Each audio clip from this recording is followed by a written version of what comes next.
بسم اللہ الرحمن الرحیم وبہ نستعین انہ خیر ناصر ومعین وصلی اللہ علی محمد وآلہ الطاہرین عن رسول اللہ صلی اللہ علیہ وآلہ وسلم حسن السؤال نصف العلم۔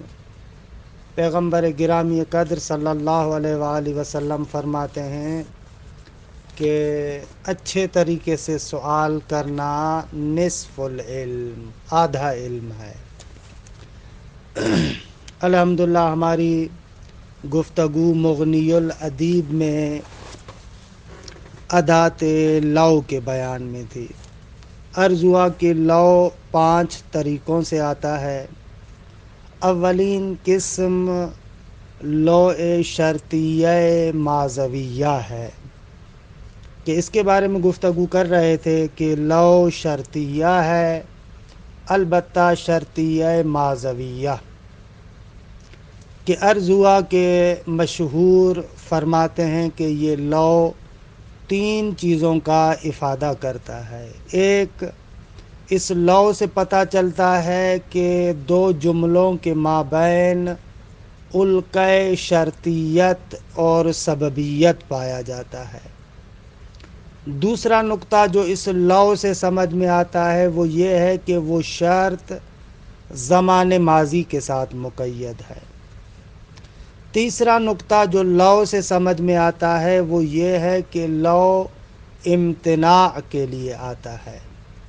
اچھا، اس تیسرے نقطے کے بارے میں ہماری گفتگو تھی۔ یہ جو مشہور ہے کہ لو امتناع کے لیے آتا ہے، یہاں پر 2 اختلاف ہیں۔ پہلا اختلاف یہ ہے کہ آیا اصلاً لو امتناع کے لیے ہے یا نہیں ہے۔ تو عرض کیا کہ آغائے شلوبین اور ابن ہشام خضراوی، یہ 2 لوگ اس بات کے قائل ہیں کہ لو امتناع کے لیے نہیں آتا، کہ ابن ہشام نے ان دونوں کی بات کو اہمیت نہیں دی، فرمایا کہ ھذا الذی قالہ کا انکار ضروریات، یہ دونوں بات جو کر رہے ہیں کہ امتناع کے لیے لو نہیں آتا، گویا کہ ضروریات کے انکار کرنے کے مترادف ہے۔ لہذا یہ آغا شلوبین اور ابن ہشام کی بات تو اصلاً غلط ہے۔ آ جائیں دوسری بات، دوسرا اختلاف کہ اگر یہ امتناع کے لیے آتا ہے تو کس چیز کے امتناع کے لیے آتا ہے۔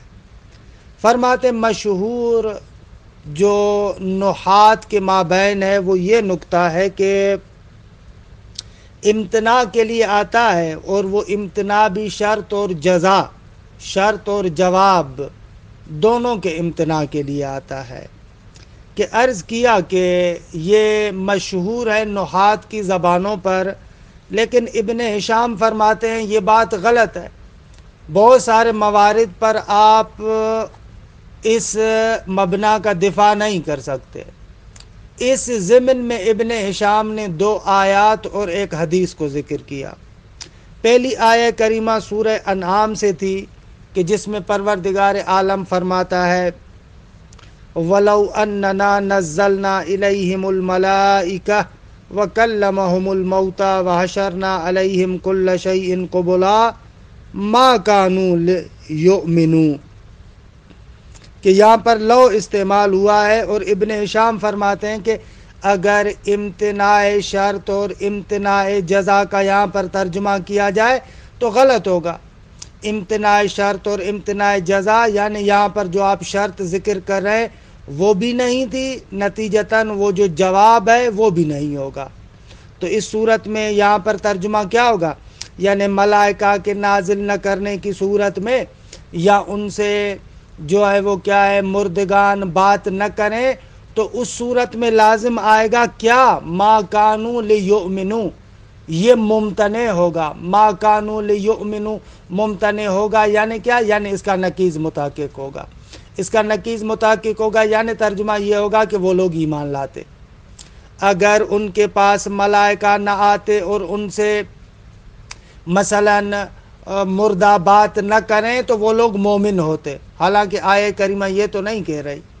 آپ کے اعتبار سے دونوں کے امتناع کے لیے آیا ہے، شرط کے امتناع اور جزا کے امتناع کے لیے. تو آغا جان اس کے ترجمے کو سمجھنے کے لیے آپ شرط کا بھی عدم لے کر آئیں اور جو جزا اور جواب ہے اس کا بھی عدم لے کر آئیں. خوب غلط ہوتا ہے. شرط کا عدم لے کر آئیں یعنی ملائکہ کے نہ ہونے کی صورت میں، نازل نہ ہونے کی صورت میں، مردوں کے بات نہ کرنے کی صورت میں، ما کانوا لیؤمنوا کا نقیض لے کر آئیں یعنی وہ لوگ ایمان لاتے. حالانکہ ایسے نہیں ہے. یا ایک اور آیہ کریمہ وَلَوْ أَنَّمَا فِي الْأَرْضِ مِنْ شَجَرَةٍ أَقْلَامٌ وَالْبَحْرُ يَمُدُّهُ مِنْ بَعْدِهِ سَبْعَةُ أَبْحُرٍ مَا نَفِدَتْ كَلِمَاتُ اللَّهِ. اگر زمین میں جتنے بھی درخت ہیں وہ قلم بن جاتے، در حالی کہ یہ جو سمندر ہے اس سمندر کی مدد کی جاتی 7 اور سمندروں کے ساتھ بھی اور یہ سیاہی کی صورت میں ہوتے تو ما نفدت کلمات اللہ ہے. آیہ کریمہ کہتی ہے کہ کلمات الہی ختم نہ ہوتے. درست ہے. اب آئے اور آپ شرط اور جزا دونوں کے امتناع کی بات کریں. خوب شرط اور جزا کے امتناع کی بات کریں یعنی کیا؟ یعنی سارے شجر قلم نہ ہوتے، سارے دریا اور 7 دریا اور سیاہی نہ ہوتے تو اس صورت میں کیا ہوتا؟ اس صورت میں یہ ہوتا کہ کلمات الہیہ نفاد پذیر ہوتے یعنی ختم ہو جاتے. حالانکہ غلط ہے. جب اتنی کثرت کے ساتھ یہ سارے کے سارے جو ہے وہ کیا ہے کلمات الہیہ ختم نہیں ہوتے تو قلت کی صورت میں کیسے ختم ہوں گے؟ خب یہ ترجمہ غلط ہے.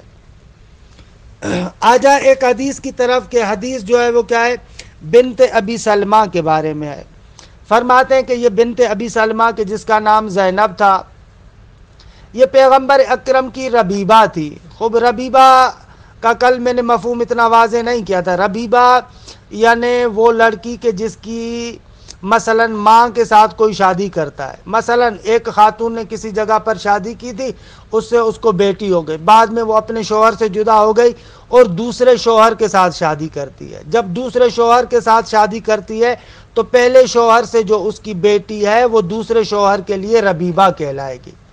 یہ مطلب روشن ہوا. ربیبہ ایسے کہتے ہیں کہ یعنی آپ اس لڑکی کی والدہ سے شادی کرتے ہیں جبکہ وہ لڑکی آپ سے نہیں ہے بلکہ جس خاتون سے آپ نے شادی کی ہے اس خاتون کی لڑکی ہے کسی اور شوہر سے. اس کو کہا جاتا ہے ربیبہ. اب آئے اور یہ جو زینب بنت ابی سلمہ ہے یہ پیغمبر اکرم کے لیے ربیبہ ہے. کیا ہے؟ پیغمبر اکرم کے لیے ربیبہ ہے. اچھا، لیکن زینب کا جو والد تھا یعنی اس لڑکی کا ربیبہ کا جو والد تھا وہ پیغمبر اکرم کا رضائی بھائی تھا. درست ہے. مسئلہ سمجھ میں آیا حدیث کے لیے؟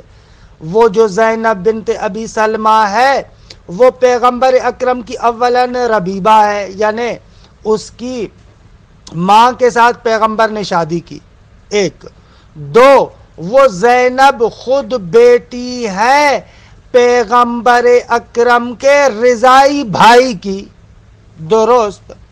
اب فرماتے ہیں کہ شریعت میں حکم ہے کہ لحمت الرضا کا لحمت النسب، کہ لمحہ میں آپ پڑھتے ہیں کہ خوب رضائی بہن وغیرہ ہو یا رضائی بھتیجی وغیرہ ہو تو اس پر بھی وہ نسب والے احکامات جاری ہوتے ہیں. تو اب کیونکہ رضائی بھائی کی بیٹی ہے ویسے ہی پیغمبر اس سے شادی نہیں کر سکتے. حالت دوسرا سبب حرمت کا اگر ربیبہ ہو، خب اگر ربیبہ ہو تو ربیبہ کے ساتھ بھی شادی نہیں ہو سکتی. خب اگر یہ مسئلہ سمجھ میں آ گیا تو حدیث ایسے کہتی ہے، پیغمبر کو کہا گیا کہ آپ اس کے ساتھ شادی کیوں نہیں کرتے؟ آپ نے کہا فَإِنَّهَا لَوْ لَمْ تَكُنْ رَبِيبَتِي فِي ہجری، اگر یہ میرے ہجر اور آغوش میں ربیبہ نہ ہوتی تو بھی ما حلت لی، پھر بھی وہ میرے لیے حلال نہیں تھی. کیوں؟ اس لیے کہ انہا لبنۃ اخی من الرضاء، اس لیے کہ میرے رضائی بھائی کی بیٹی ہے. درست ہے. یہ اصل حدیث ہے. خب جب اصل حدیث یہ ہے تو اب اگر لو کو امتناع کے لیے آپ قرار دیں خوب یعنی شرط اور جزا دونوں ممتنع ہو جائیں، یعنی لو لم تکن ربیبتی فی ہجری یہ ممتنع ہو، یعنی اس کا نقیض ہو، یعنی وہ ربیبہ ہوتی، تو جواب بھی ممتنع ہوتا نا، ما حلت لی. خوب تو جو ہے وہ کیا ہے، اس کا جواب کیا بنے گا؟ ظاہر سی بات ہے کہ اس صورت میں اس کا جو نقیض بنے گا وہ یہ بنے گا کہ وہ میرے لیے حلال ہوتی، یعنی اگر یہ میری ربیبہ ہوتی تو حلال ہوتی، حالانکہ غلط ہے، حالانکہ غلط ہے. اگر وہ ربیبہ ہوتی تو حلال ہوتی، غلط ہے، بلکہ بطریق اولا حرام ہوتی.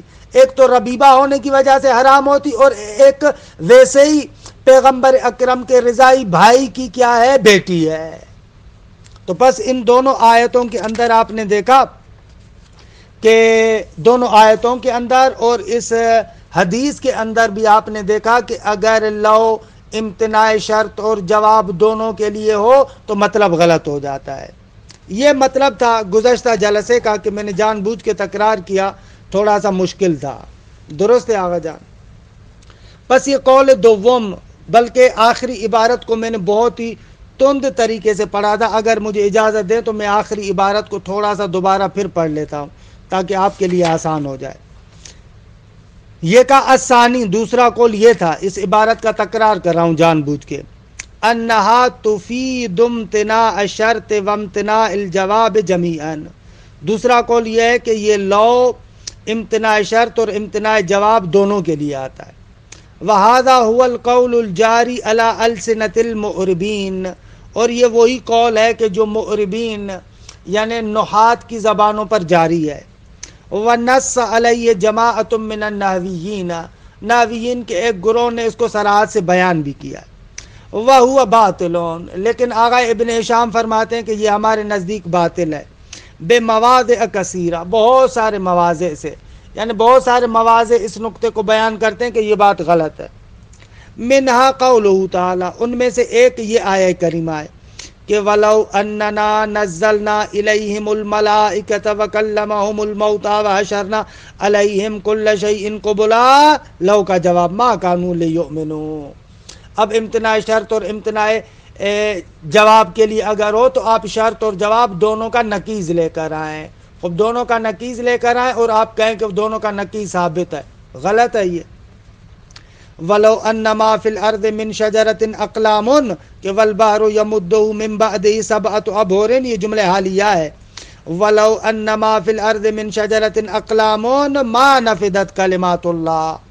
خوب اس کا معنی یہ ہوگا اگر امتناع کے لیے ہو کہ اگر سارے درخت قلم نہ ہوتے، بلکہ مثلا فرض کریں کچھ درخت قلم ہوتے، خوب اس صورت میں خدا نے متعال کے کلمات کیا ہو جاتے، ختم ہو جاتے. خوب یہ غلط ہے. اور اسی طریقے سے قول النبی صلی اللہ علیہ وآلہ وسلم بنت ابی سلمہ کہ فَإِنَّهَا لَوْ لَمْ تَكُنْ رَبِيبَتِي فِي ہجری ما حلت لی انہا لبنت اخی من الرضاع، اگر یہ میری ہجر اور آغوش میں ربیبہ نہ ہوتی ما حلت لی تو میرے لیے حلال نہ ہوتی. انہا کیوں؟ اس لیے کہ انہا لبنت اخی من الرضاع، اس لیے کہ یہ جو میرے بھائی تھے رضاعت کے، یہ اس کی بیٹی ہے. اچھا، اب یہاں پر بھی آپ امتناع والی صورت کریں، دونوں کے امتناع کے لیے ہو تو اس کا مقصد یہ ہوگا کہ اگر وہ میری آغوش میں ربیبہ ہوتی تو میرے لیے حلال ہوتی، حالانکہ غلط ہے. وَبَيَانُهُ، اس مطلب کا بیان اس طریقے سے کہ یہ عبارت ہے کہ میں نے جلدی میں پڑھی تھی، أَنَّ كُلَّ شَيْءٍ امْتَنَعَ ثَبَتَ نَقِيضُهُ.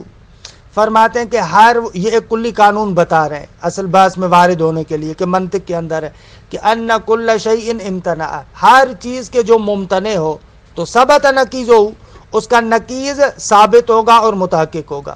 بھائی جب ایک شے معدوم ہے، ممتنع ہے، تو ظاہر سی بات ہے اس کا نقیض موجود ہوگا، کیونکہ ارتفاع نقیضین تو نہیں ہو سکتا، نہ عدم ہو نہ وجود ہو، دونوں مرتفع ہو جائیں، یہ غلط ہے. یہ ایک قانون ہے. پھر اس قانون کو فٹ کریں، فَإِذَا امْتَنَعَ مَا قَامَ ثَبَتَ قَامَ، اگر ما قام ممتنع ہو اور معدوم ہو تو قطعاً قام ثابت ہوگا. وبالعکس یعنی اذا امتنع قام ثبت ما قام، اگر قام ممتنع ہو تو قطعاً ما قام ثابت ہوگا. یہ ایک کلی قانون ہے جس کو آپ اپنے پاس محفوظ کر لیں۔ وَعَلَى هَذَا، اس قانون کے اعتبار سے اب آئیں، فَيَلْزَمُ عَلَى هَذَا الْقَوْلِ فِي الْآيَةِ الْأُولَى، فرماتے ہیں اس قول کے مطابق کہ لو امتناع شرط اور امتناع جواب دونوں کے لیے آتا ہے، اس قول کے مطابق آیہ اولا میں لازم آئے گا فَيَلْزَمُ عَلَى هَذَا الْقَوْلِ فِي الْآيَةِ الْأُولَى، ماذا یلزم، کیا لازم آئے گا؟ ثبوت ایمانہم، کیونکہ ما کانوا لیؤمنوا، اس کا نقیض کیا ہوگا؟ اس کا نقیض یہ ہوگا ان کا ایمان لانا، تو لازم آئے گا ان کے ایمان کا ثابت ہونا، کس صورت میں؟ جب شرط ممتنع ہو۔ شرط ممتنع کس صورت میں ہوگی؟ جب ملائکہ نازل نہ ہو، مع عدم نزول الملائکۃ وتکلیم الموتى لهم وحشر کل شیء علیہم، جب ان کے پاس ملائکہ نازل نہ ہو، جب ان کے ساتھ جو ہے وہ کیا موتا بات نہ کریں، اور جب ان کے سامنے تمام آیات کو جمع نہ کیا جائے، تو لازم آئے گا کیا؟ عدم و ثبوت، جو ہے وہ کیا لازم آئے گا؟ ثبوت و ایمان ہے، کیونکہ دونوں کی امتناع کی صورت میں ان کا نقیض ثابت ہوگا نا، ان کا نقیض یہی بنتا ہے، درست ہے، حالانکہ یہ غلط ہے۔ وفی الثانیہ، یہ آیت اور فی الآیت الاولی، یعنی فیلزم علی ھذا القول فی الثانیہ، دوسری آیت میں کیا لازم آئے گا؟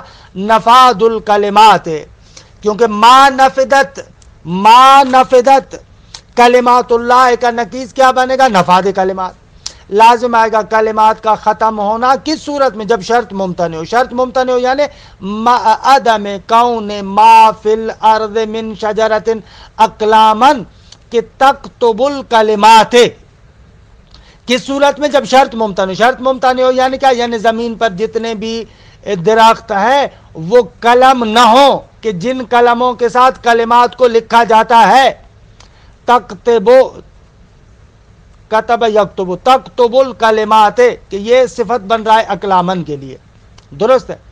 کس صورت میں؟ جب شرط ممتنع ہو۔ شرط ممتنع ہو یعنی کیا؟ یعنی زمین میں جتنے بھی اشجار ہیں وہ قلم نہ ہو۔ وَقَوْنِ، اس کا عطف ہو رہا ہے ما عدم کون پر، یعنی کون پر، گانو اس پر بھی عدم داخل ہے، یعنی وَقَوْنِ الْبَحْرِ الْأَعْظَمِ بِمَنزِلَةِ الدَّوَاتِ وَقَوْنِ السَّبْعَةِ الْأَبْحُرِ مَمْلُوءَةً مدادن، کہ وہی تمد ذالک البحر، اور اس صورت میں جب یہ بحر اعظم نہ ہو بمنزلہ دوات، یعنی یہ امتناع شرط کو بیان کر رہے ہیں نا، وہ جو عظیم سمندر ہے وہ سیاہی کی منزلت پر نہ ہو، اور اسی طریقے سے وقون یعنی ما عدم کون سبا، اور اسی طریقے سے 7 بھرے ہوئے سمندر جو ہے وہ کیا ہے؟ مداد اور سیاہی نہ ہو، کہ وہی تمد ذالک البحر، کہ یہ 7 بھرے ہوئے سمندر جو پہلے سمندر کی مدد کر رہے ہیں امداد کے اعتبار سے، یہ اگر نہ ہو تو لازم آئے گا نفاذ کلمات، یعنی کلمات خدا ختم ہو جائیں،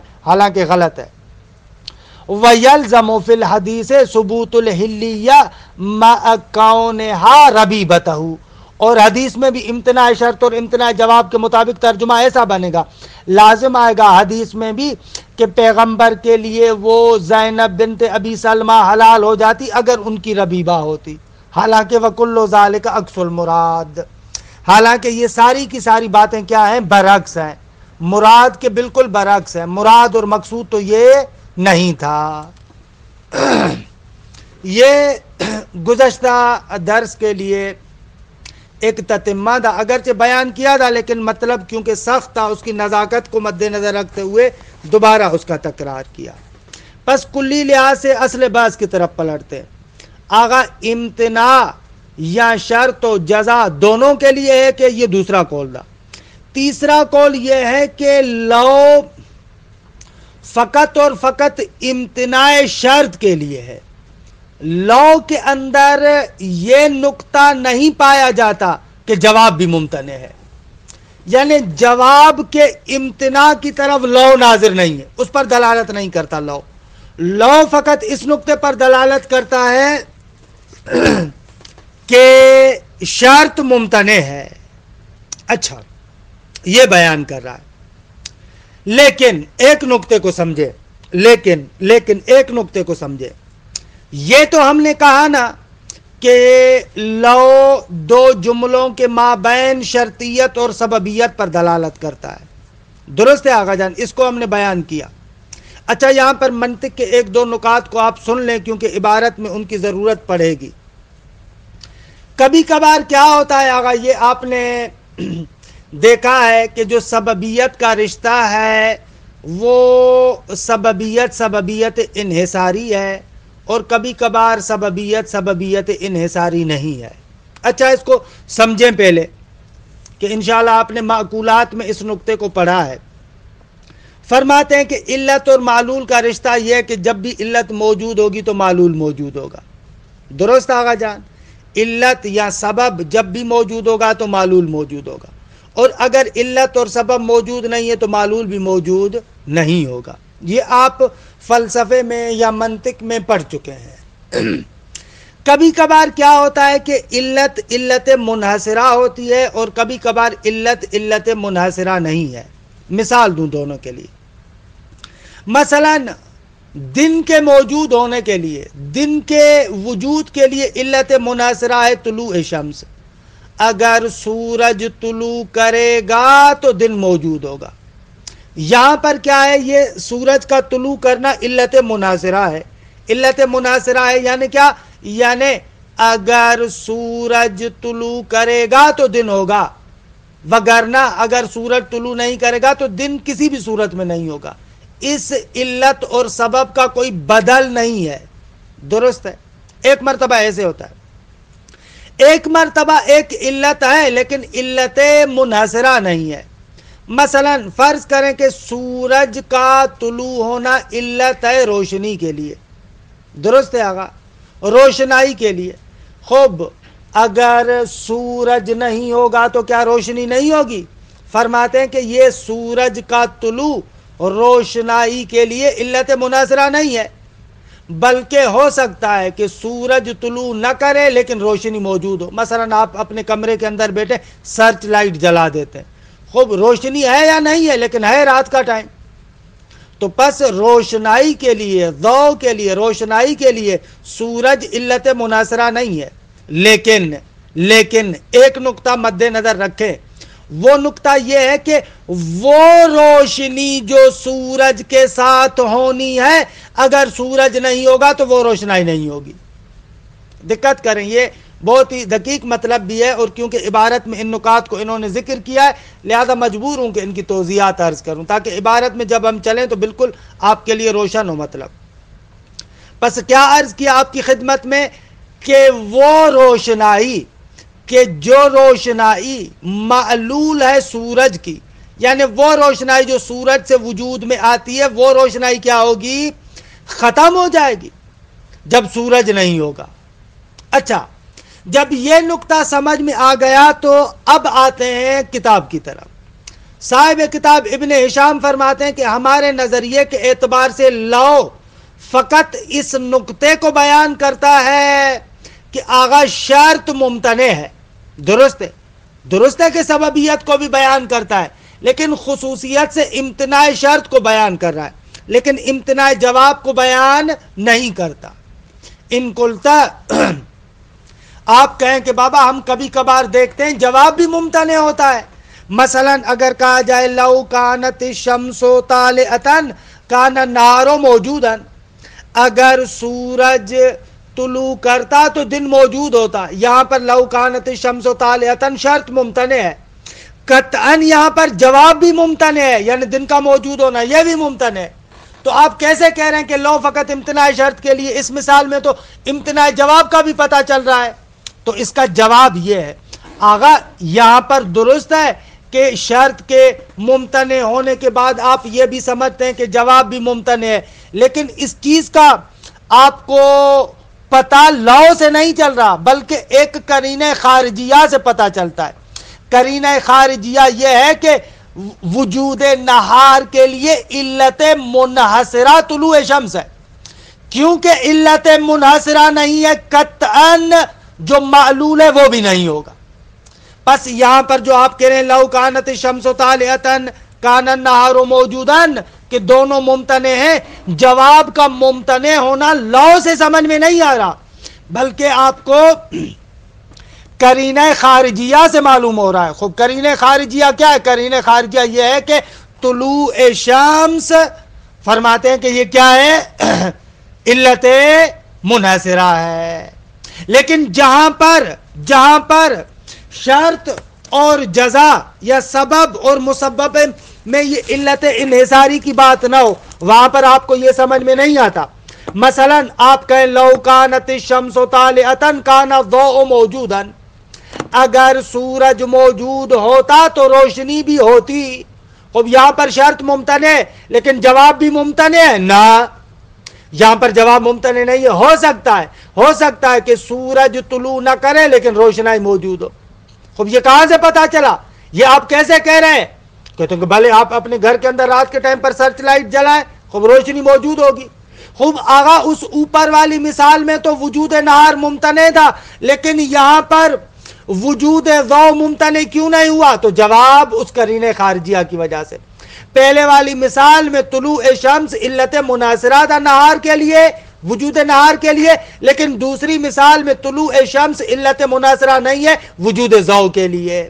پس یہ قرینہ خارجیہ کے ساتھ مربوط ہے، نہ کہ اس کا تعلق لو کے ساتھ ہے.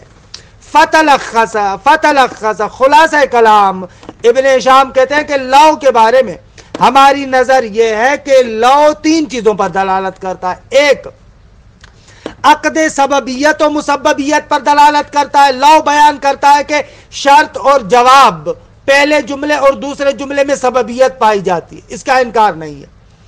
دو، لو بیان کرتا ہے کہ وہ شرط مقید ہے زمان ماضی کے ساتھ. تین، لو بیان کرتا ہے کہ سبب ممتنع ہے، اما مسبب بھی ممتنع ہے یا ممتنع نہیں ہے اس کی طرف ناظر نہیں ہے. اچھا، اس عبارت کے ٹکڑے کی تطبیق کرتا ہوں، اس کے بعد بات کو آگے بڑھاتے ہیں. الثالثو، دقت کیجئے گا، میں سمجھ رہا ہوں کہ یہ آپ کو خود محسوس ہو رہا ہوگا کہ یہاں پر بحث واقعا تھوڑی بہت سنگین ہے، لیکن دقت کے ساتھ آپ کو یہ مطالب سمجھنے ہوں گے. آغا جان، مرد بندہ وہی ہے کہ جو کتاب میں مشکل جگہ ہوتی ہے اس مشکل جگہ کو سمجھے. باقی آسان زبان کو، آسان باتوں کو 2 منٹ میں سمجھ لینا یہ تو کوئی بہت بڑی بات نہیں ہے. ہنر یہی ہے. واقعاً طلبگی کا تقاضا یہ ہے کہ جہاں پر مشکل بات آتی ہے اس مشکل بات کو انسان سمجھے، وہاں پر دقت کرے. یہ ہوتا ہے اصل مرد. اور کم حوصلہ نہ ہونا، ایسے نہ ہو کہ بحث کی تھوڑی سنگینی کو دیکھا اور فوراً آپ کے ذہن میں آ کر شیطان وسوسہ کرے، کیا باتیں ہیں بھائی، ان باتوں کو اتنا چھیڑنے کی کیا ضرورت ہے، کون سا یہ ہمارے کام میں آنے والی ہیں. عزیزم، یہ اس طریقے کی سوچ تمہارے ذہن میں آئے تو قطعاً سمجھ لینا کہ یہ شیطان کا وسوسہ ہے، یہ کوئی طالب علمانہ ذہنیت نہیں ہے. کیوں نہیں ہے بابا؟ ان باتوں کو سمجھے. لو کا مگر قرآن مجید کے اندر، روایات کے اندر کتنا استعمال ہے. اگر لو کے معنی کو صحیح طریقے سے نہیں سمجھو گے تو ان آیات کا کیسے ترجمہ کرو گے؟ اگر ملا بننا چاہتے ہو، اگر واقعاً طالب علم بننا چاہتے ہو تو ان مباحث کو سستی کے ساتھ نہ، مرد بن کر حل کرو. اور حل کر سکتے ہیں بابا. وہ کوئی ابن ہشام آسمان سے اترا ہوا بندہ تو نہیں تھا، وہ بھی تمہاری طرح اور ہماری طرح ایک انسان تھا. جب وہ لکھ سکتا ہے تو کیا آپ اور ہم سمجھ نہیں سکتے؟ خوب اس طریقے سے تھوڑی سی غیرت کرے انسان. وگرنہ اگر صحیح طریقے سے نہیں پڑھے تو یاد رکھ لے اس بندہ حقیر کی بات، ساری زندگی صرف جھوٹ پر گزارا ہوگا. بس لوگوں کے درمیان بیٹھ کر بڑے بڑے القابات دو گے، کبھی اللہ میں بن جاؤ گے، کبھی ڈاکٹر بن جاؤ گے، کبھی آیت اللہ بن جاؤ گے، اور لوگوں کے سامنے اپنی حیثیت کو بڑھانے کے لیے کبھی کہو گے میں فلاں استاد کا شاگرد ہوں، فلاں استاد کا شاگرد ہوں. ان باتوں سے آغا مطلب حل ہونے والا نہیں ہے، لوگ بھی سمجھتے ہیں. لہذا ملا بنو صحیح طریقے سے. پھر تمہیں ضرورت نہیں ہے کہ تمہیں علامہ لکھیں یا نہ لکھیں، ڈاکٹر لکھیں یا نہ لکھیں. اگر صحیح طریقے سے سمجھ رہے ہو تو صحیح طریقے سے سمجھو گے. کسی کے کچھ کہنے سے تم پر کوئی فرق پڑنے والا نہیں ہے. کہ بریکٹ میں یہ جملہ عرض کر رہا ہوں کہ ہمارے معاشرے کے اندر ایک بہت بڑی بیماری آ گئی ہے کہ ہم لوگوں کے اندر سے ہمتیں ختم ہو گئی ہیں. ان القابات پر، ناموں پر اور ان چیزوں پر گزارا ہے. وگرنہ اگر حقیقت دیکھیں نا تو ہم ایک آیت کا بھی صحیح طریقے سے ترجمہ نہیں کرتے. واقعاً ڈوب کے مرنے کا مقام نہیں ہے کہ 25 سال ہو جائیں اور کسی آیت کے اندر اگر لو آ جائے میں اس آیت کا ترجمہ نہ کر سکوں. خوب دیکھیے یہ بہت برا ہے. الثالث انہا تفید امتناع شرط خاصتاً. اگر لو خصوصیت سے فقط اور فقط امتناع شرط کا افادہ کرتا ہے. ولا دلالت لها علی امتناع الجواب ولا علی ثبوتہ. لو کی اصلاً دلالت نہیں ہے کہ جواب ممتنع ہے یا جواب ثابت ہے، نہ اس کی طرف اصلاً اس کی کوئی نگاہ نہیں ہے، اس پر دلالت نہیں ہے. ولیکنہ ہاں ایک مطلب ہے کأنہ آپ کے ذہن میں ایک شبہ پیدا ہو رہا تھا، بھئی بعض مواقع پر تو ہم دیکھتے ہیں جواب ممتنع ہو جاتا ہے، وہ کیسے؟ اس کو دفع دخل کے لیے استدراک لے کر آئے. ولیکنہ ہاں ایک بات ہے، ان کان مساویا للشرط فی العموم، لیکن جواب شرط کے ساتھ مساوی و عمومیت کے لحاظ سے، کہ جس کو میں نے تعبیر کیا تھا خارج درس میں، یہ عرض کیا تھا کہ مگر یہ کہ وہ شرط اور سبب علت مناصرہ ہو. علت مناصرہ ہو یعنی کیا؟ اس صورت میں جواب اور شرط دونوں مساوی ہوں. درست ہے. کما فی قولک، جیسے آپ کا یہ کہنا لو کانت الشمس طالعۃ کان النہار موجودا. اب ظاہر سی بات ہے کہ طلوع شمس اور وجود نہار دونوں مساوی ہیں. دوسرے لفظوں میں جیسے میں نے خارج میں عرض کیا، طلوع شمس علت مناصرہ ہے وجود نہار کے لیے. فرماتے ہیں کہ ولیکنہ ان کان مساویا للشرط فی العموم، ان کان کا جواب لازم انتفاؤہ، لازم ہے کہ جواب بھی منتفی ہو. کیوں بھائی یہاں پر لازم ہے؟ اس لیے کہ لأنہ یلزم من انتفاع السبب المساوی، کیونکہ لازم آئے گا جب سبب مساوی منتفی ہو. کیا لازم آئے گا؟ یلزموں کا فاعل انتفاع مسبب ہی، تو اس سبب مساوی کا مسبب بھی منتفی ہو. اگر سبب مساوی نہیں ہے تو قطعاً جو جواب ہے وہ بھی نہیں ہوگا. وَإِن كَانَ أَعَمَّ، اس پر اس کا دوسرا لنگا وَلَكِنَّهُ إِن كَانَ مُسَاوِيًا، ایسے وَإِن كَانَ أَعَمَّ، اگر جواب اعم ہو، شرط سے اعم ہو، کہ جس کو میں نے خارج میں عرض کیا تھا کہ وہ سبب علت مناصرہ نہ ہو. درست ہے. وَإِن كَانَ أَعَمَّ، اگر جواب اعم ہو، کما فی قولک، جیسے آپ کے اس قول میں ہے لو کانت الشمس طالعۃ کان الضوء موجودا، اگر سورج طلوع کرے گا، اگر سورج نے طلوع کیا ہوتا تو روشنائی بھی موجود ہوتی. فرماتے ہیں وَإِن كَانَ أَعَمَّ، اگر جواب اعم ہو تو فلا یلزم التزامہ، فلا یلزم انتفاؤہ، تو لازم نہیں آئے گا انتفاع جواب. وَإِنَّمَا يَلْزَمُ انتفاع القدر المساوی منہ للشرط، بلکہ فقط اور فقط وہ حصہ جو اس شرط کے مساوی ہے وہ منتفی ہوگا. یعنی دوسرے لفظوں میں ہماری مثال میں خصوصیت سے وہ روشنائی نہیں ہوگی جو سورج کی روشنائی ہے، اما دوسری روشنائی ہو سکتا ہے موجود ہو. فتأمل جیداً وَهَذَا قَوْلُ الْمُحَقِّقِينَ، ابن ہشام فرماتے ہیں کہ جو محققین ہیں ان لوگوں کا قول یہی ہے. وَيَتَلَخَّص عَلَى هَذَا، ہماری اس تحقیق کے مطابق خلاصہ کلام یہ ہوگا وَيَتَلَخَّص عَلَى هَذَا أَن يُقَالَ، کیا یہ کہ ان لو تدل علی ثلاثت امور، کہ لو تین امور پر دلالت کرتا ہے. ایک عقد السببیت والمسببیہ، شرط اور جواب میں سببیت اور مسببیت کا رشتہ موجود ہے. ایک. دو وَكَوْنُهُمَا فِي الْمَاضِي، اور یہ شرط اور جواب شرط دونوں زمان ماضی میں. وَامْتِنَاءُ السَّبَب، اور تیسرا نقطہ جو لو سے سمجھ میں آ رہا ہے وہ یہ ہے کہ سبب ممتنع ہے. اچھا، یہ ہو گیا تیسرا قول. ابن ہشام اس تیسرے قول کو پھر توضیحات کے ساتھ بیان کرتے ہیں، اس کی مختلف شکوک کو بیان کر کے توضیحات دیتے ہیں. کہ وقت گزر گیا ہے، میں چاہ رہا تھا کہ اس کو بیان کروں لیکن ممکن ہے آپ گیچ ہو جائیں، اس کو جلسے آئندہ میں عرض کرتے ہیں.